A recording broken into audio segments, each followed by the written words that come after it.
ให้สบายดีชาวโลกเนาะวันนี้มาพบกับบ้าวหินอยู่สวนเส้นเก้าเส้นเดิมเนาะคือคลิปนี้บ้าวหินก็บ่ตั้งใจว่าจะพากหรอกเนาะ คือที่จริงคลิปนี้บ้าวหินก็ตัดแล้วหมดแหละใส่ซาวเรียบร้อยหมดนะพอเปิดเบิ่งอีกครั้งเนาะคลิปนี้มันเสียงหายหมดเนาะก็เลยต้องได้มาพากคืนก็บ่ฮู้ว่าจะเป็นเบิ่งหรือบ่เนาะ ก็อย่าลืมติดตามกันเนาะเพราะว่าบ่าวฮีนก็ตั้งใจเฮ็ดออกมาอย่างดีเนาะแต่ว่ามันก็เป็นหยังบ่จักเลยเนาะแต่จำเป็นต้องได้มาพากคืนใหม่คือมื้อนี้บ่าวฮีนก็มาเก็บมะนาวเนาะที่เห็นผ่านไปนั่นก็มีอันกระต้าเนาะที่บ่าวฮีนเป้อยู่ทางหลังนั่นคือมาเก็บมะนาวเพื่อไปแลกเงินนั่นแหละหลังจากลาออกจากเวียกประจำเนาะกลับมาบ้านใช้ชีวิตอยู่กับลูกเมียอยู่บ้านนอกสินะมาสวนทุกครั้งกับฝนตกทุกมื้อสินะ ก็จำเป็นต้องบุกบืนเนาะเพื่อลูกเพื่อเมียสินะเนาะจะจำเป็นต้องดิ้นรนคนเดียวเนาะบ่ซันจะอยู่บ่ได้เพราะว่าเขาอยู่บ้านนอกเด้บ่คืออยู่ในเมืองถ้าว่าอยู่ในเมืองเขาก็ต้องได้ดิ้นรนคือเก่าหั่นแหละเนาะดิ้นรนทุกอย่างเนาะเพราะว่าจะหาเงินเฮ็ดเวียกประจำได้จังนั้นเนาะนอกจากเฮ็ดเวียกประจำแล้วบางอย่างก็ต้องได้เฮ็ดเวียกเสริมเนี่ยนี่ที่เห็นนี่ก็มีฝนตกหลายเนาะน้ำก็ขึ้นจังนั้นเนาะ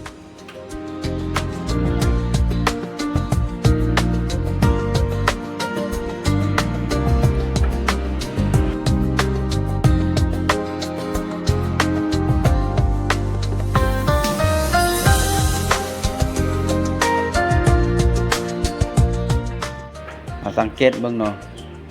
ภูผาที่เคยสดใสเนาะกับปกคลุมด้วยเมฆหมอกเนาะเพราะว่าฝนตกหลายก็เลยมีเมฆมีหมอกคลุมภูคลุมผาเป็นทะเลหมอกเลยแหละเนาะเบิ่งตามในคลิปมันและนี่กับแม่นสวนของบ่าวหินเนาะอยู่เทิงนี่หญ้าก็หกหมดละ ก็มีเป็นสวนผสมผสานเนาะมีทั้งต้นมะกล้วยต้นลิ้นจี้ต้นมะนาวต้นอะไรทำไมมากมายเนาะ เป็นสวนผสมผสานจริงนะเนาะรวมกันอยู่หั่นหมดแต่มันก็เข้ากันเนาะเพราะว่า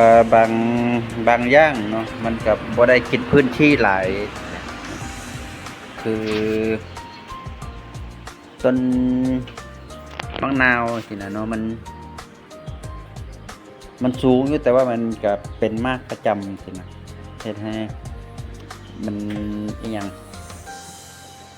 มันบ่ออกข้างสินะมันบ่เป็นภูมิข้างใหญ่สิมันก็เลย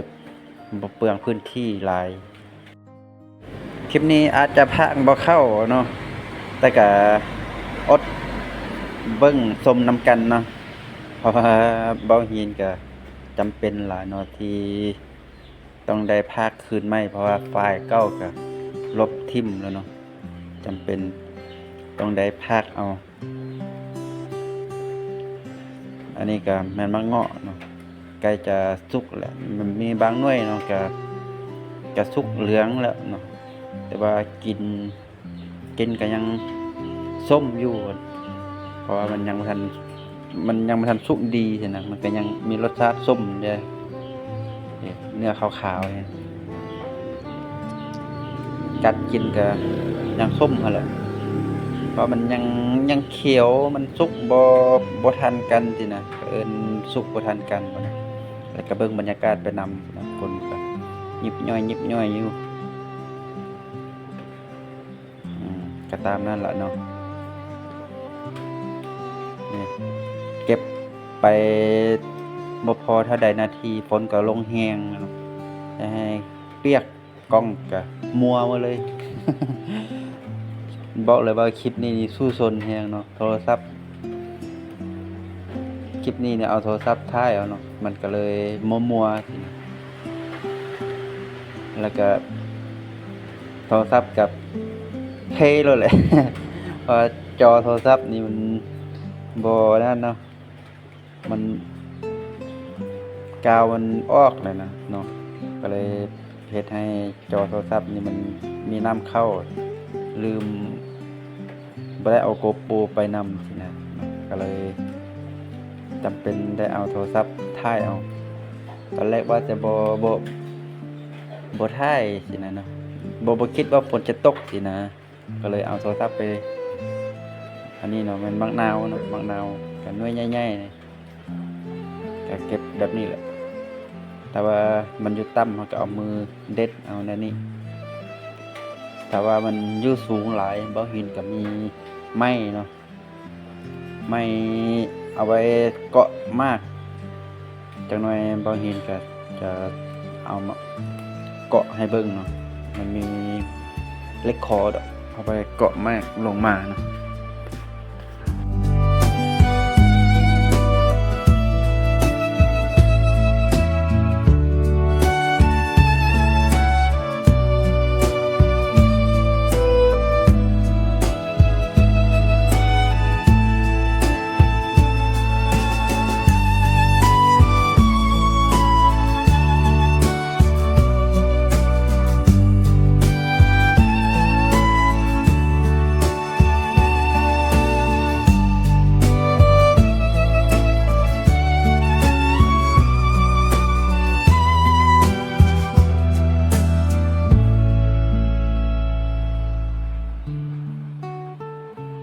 หลังจาก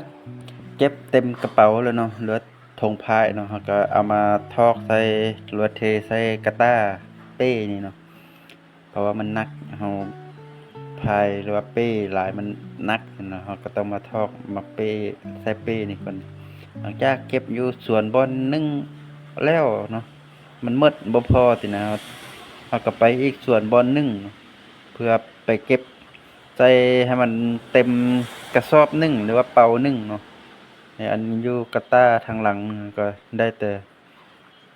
ถุงพายนึงกับครึ่งนึงสินะเนาะมันก็บ่พอตามที่ต้องการเนาะก็เลยต้องได้ไปอีกบ่อนนึงเพื่อเก็บให้มันพอก็สู้ฝนไปนำอะไรนะ เพราะว่าฝนมันตกเลยเนาะฝนก็บ่หยุดบ่เซาจักเทื่อเด้ช่วงนี้ก็เป็นยามฝนแด้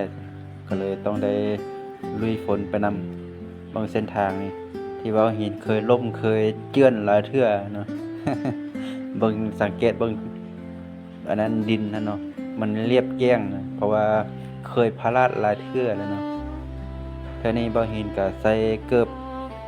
หยังก็เอิ้นเกือบบกเนาะใส่ก็ยังล่มเนาะแต่ว่าตอนล่มมันบ่เห็นบ่ได้ถ่ายเนาะ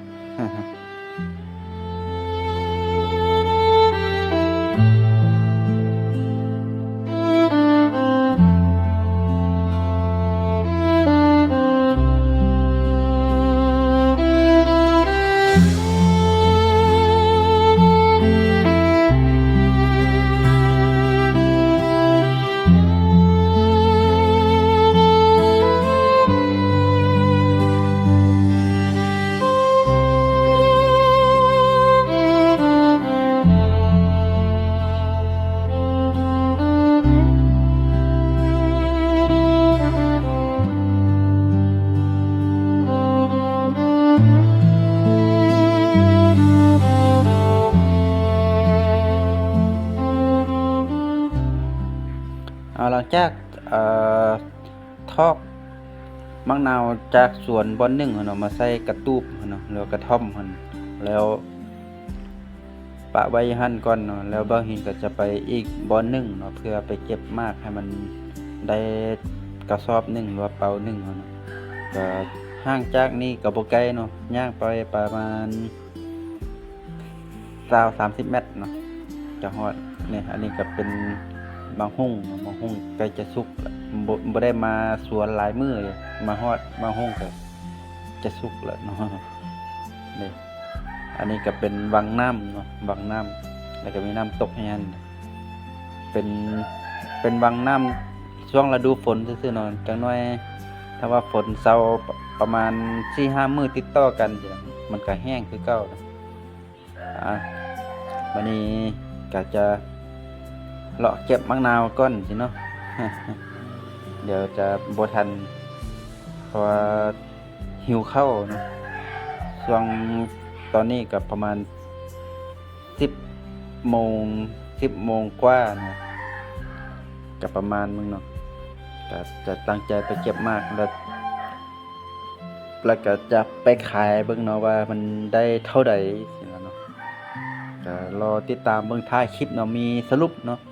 ว่าได้จักโลแล้วก็ได้เงินเท่าใดสิเนาะก็รอติดตามเบิ่งจนฮอดท้ายคลิปพุ่นแหละเนาะคิดว่าอยู่ถึงสวนหันฝนบ่แห้งฝนแห้งแล้วอยู่ลุ่มนี่แห้งคนเก่าเนาะแต่ว่าแต่ว่าอยู่สวนตัวนี้เนาะบ่หินได้สร้างกระท่อมไว้ก็พอได้หลบฝนก็ว่าจะดังไฟมันหนาวสินะว่าจะดังไฟแต่ว่าเบิ่งเวลามันก็11 โมงกว่าใกล้จะฮอด12 โมงแล้วเลยต้องได้บุกบืนไปเก็บมากต่อเนาะจนกว่ามันพอแล้วก็กลับบ้านสินะ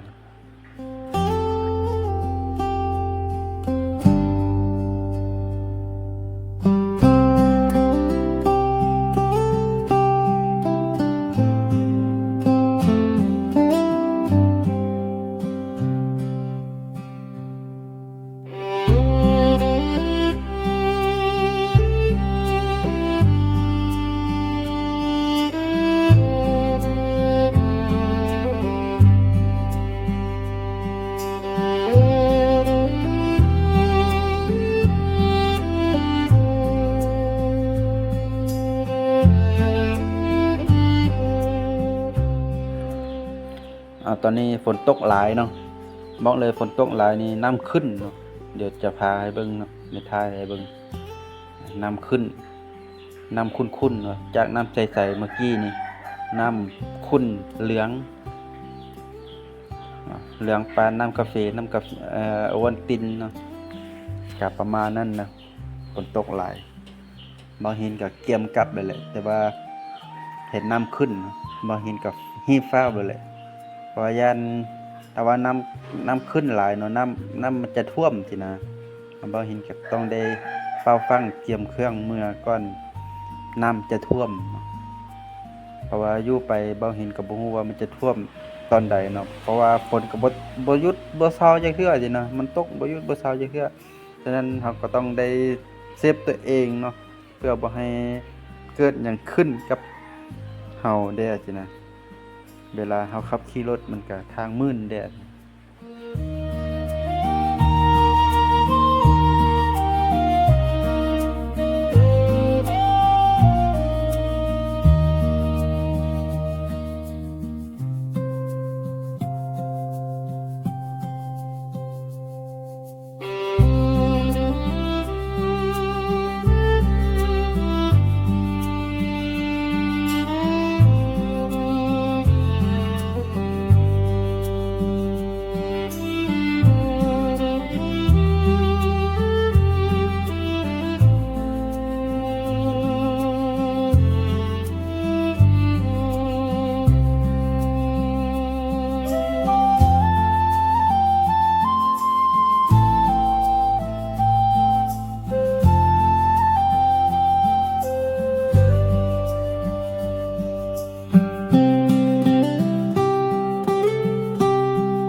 ตอนนี้บ่หินก็กลับมาฮอดเฮือนแล้วเนาะก็อาบน้ำเรียบร้อยไปขายมากเรียบร้อยเนาะรวมได้ทั้งหมด36 โลละ 5,000 กีบก็ได้เงินอยู่ทั้งหมด 180,000 กีบเนาะแล้วก็สำหรับคลิปนี้เนาะบ่หินก็จะขอลาจบเพียงเท่านี้